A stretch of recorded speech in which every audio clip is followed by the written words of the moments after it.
Hey y'all, Zach McDonald, your real estate agent with Real Property Associates, and this is my Seattle real estate market update for October 2023.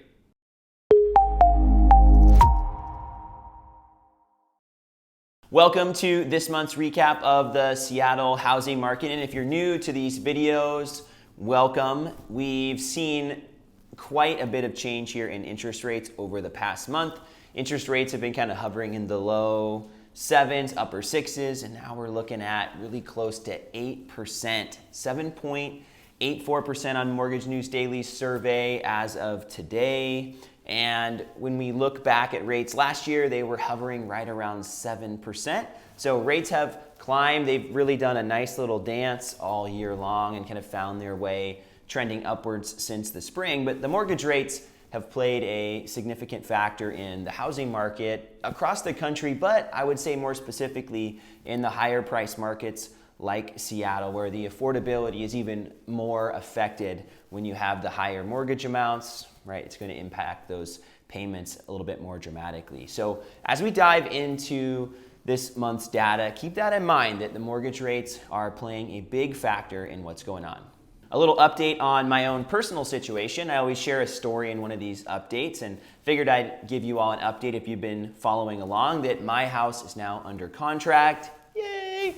But it's under contract contingent on the sale of somebody else's house. So I'm gonna put that house up here. If you're like, yes, that looks like a house I'd be interested in. Well, if you buy that house, it helps me sell my house. Get it? But I think contingent purchases are happening a little bit more right now, and we've seen an uptick in them over the past few weeks. I even made a few videos here talking about contingent purchases recently. So you'll get another update at some point, hopefully in the next month or so, that my house is closed and not just under contract, but for now, we are under contract in a contingent status. So if somebody still really liked my house, they would have the chance to make an offer on it if it was not contingent on a home sale.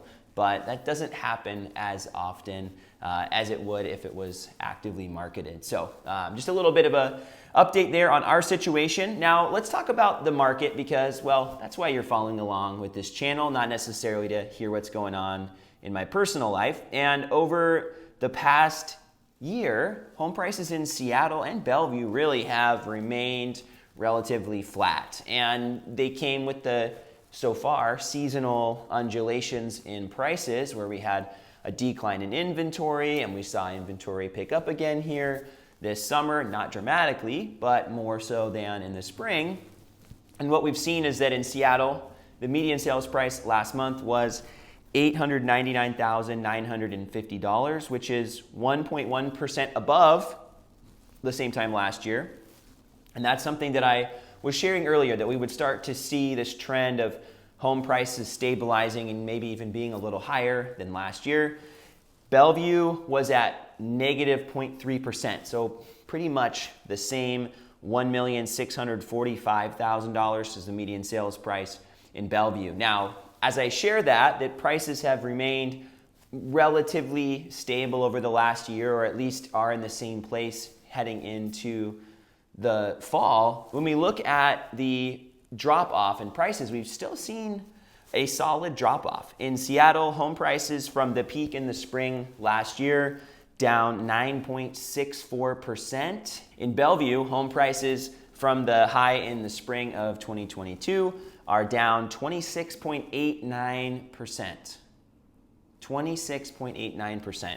And a lot of the east side is seeing very similar drop off in prices. Seattle just did not see as much of the growth in the COVID years in the 2020, 2021, early 2022 timeframe because people were getting out of Seattle because they could. They were moving farther out to the east side or the suburbs on the north end or the south end where there was more space, bigger houses, less money, maybe a space for a desk or two to work from home. And now we're seeing that people need to come back to the city. Some people are selling those houses and moving south.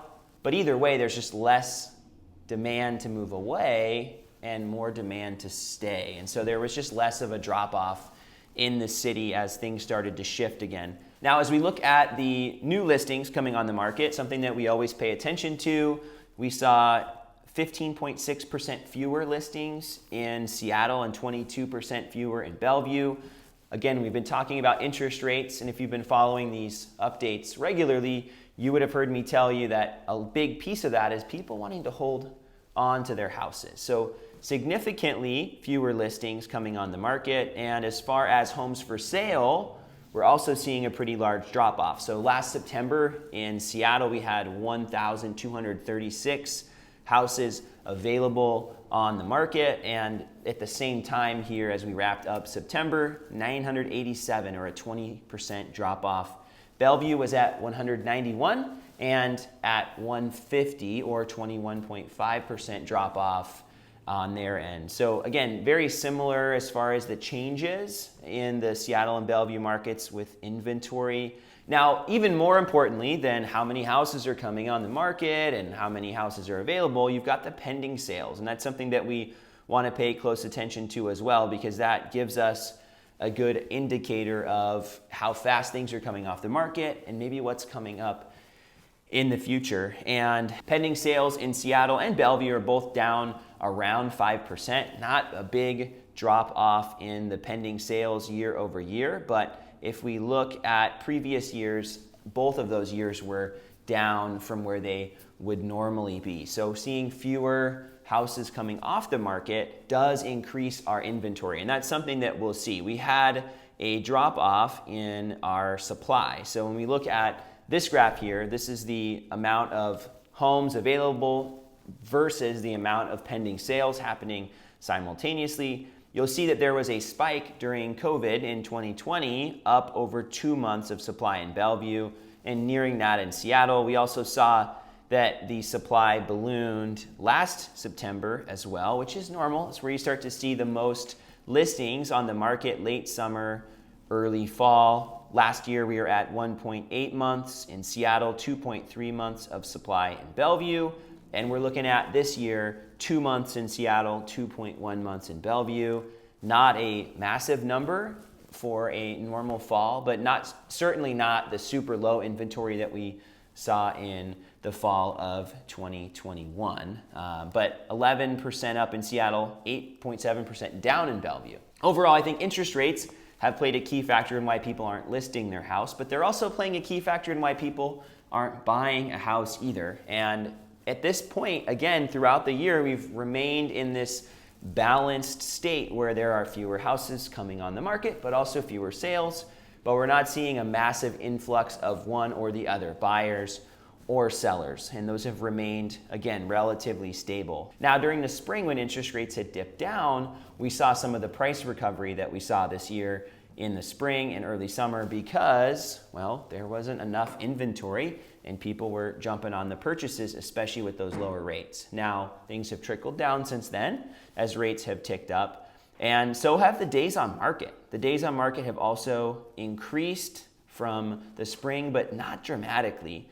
Back in January 2023, so the beginning of the year, 28 days on market in Seattle and 42 days on market in Bellevue, and those were the median days on market. Now, if we look at the current median days on market, 10 days in Seattle versus the 28, and 8 days versus 42 in Bellevue, you see that's a massive drop off from January. But even from September last year, we have a 23% drop off in Seattle, 61.9% drop off in Bellevue. So things are selling faster. Houses are not sitting as long as they were, and they're also selling for more than they were last year when it comes to comparing asking price versus the sales price.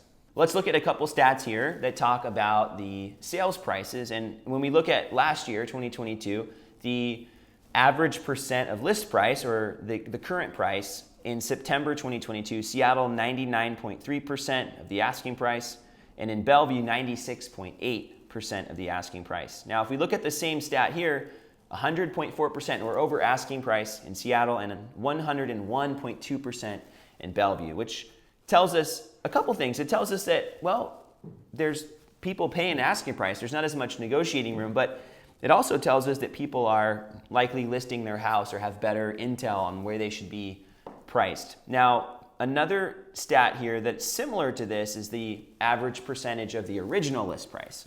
And if we look at that number, we will also see a differentiation as well. So Seattle was 97.4% and Bellevue was 93.3% of the original asking price, meaning if you compare those two, that they were selling, at least Seattle was almost at asking price, but that would have been after a price reduction. The percentage of the original asking price was lower, right, than the price of current asking price. So again, factoring in price reductions. But if we look at the percentage of original price in Seattle, 98.8%, and Bellevue, 99.5%. So on average, houses are selling relatively close to not just the current asking price, but their original asking prices, and substantially better than they were at the same time last year. Now, where does that leave us?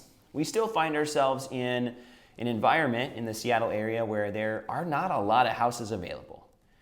But at the same time, we find ourselves where there are not as many buyers in the market. So we talked about how prices are down, and they're down in Seattle and Bellevue and all across King and Snohomish County. We just highlight the big cities in this particular update.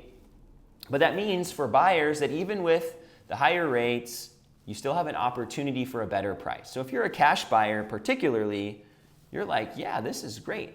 Now, could things, and this is the question people have, could things get worse or will they get worse? I don't know.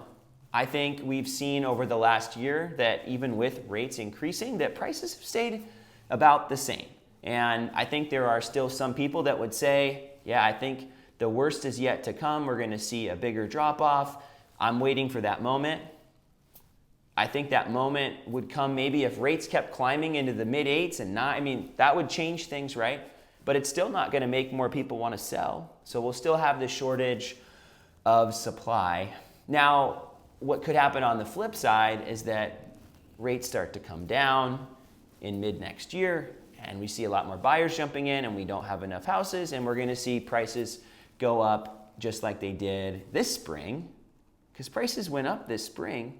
We might see that happen, and it would be fairly dramatic. So I think it's hard to tell you exactly what's going to happen. I don't think personally we're going to see a massive jump or massive drop off. I think prices will remain relatively similar to where they're at. They might go up again in the spring a little bit, which is normal. And we saw last year as some of the new inventory comes on and as we see more buyers considering a purchase. But I think there's still opportunity for buyers, and for sellers, I think there's just not going to be a lot of listings here for the rest of the year. And that will be an interesting thing for us to watch, but we might see a relatively stale or slow fall in the Seattle real estate market. Thanks so much for watching this month's Seattle real estate market update. I hope that this was valuable for you. And if you want to connect and talk a little bit about your situation or just even ask some questions, feel free to reach out.